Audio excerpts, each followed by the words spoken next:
Nagstitim po tayo ng sticky rice po. Yan guys. Oo. Yan.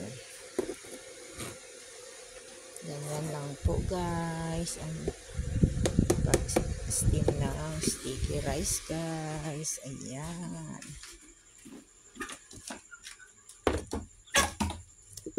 Yan po guys. Ayan na. Yan. So, papalamigin muna siya natin. Kunti ganyan lang natin. At saka, ilalagay po natin dito sa ating lalagyan guys. At saka, pwede na tayong kumain. Ayan. Ayan.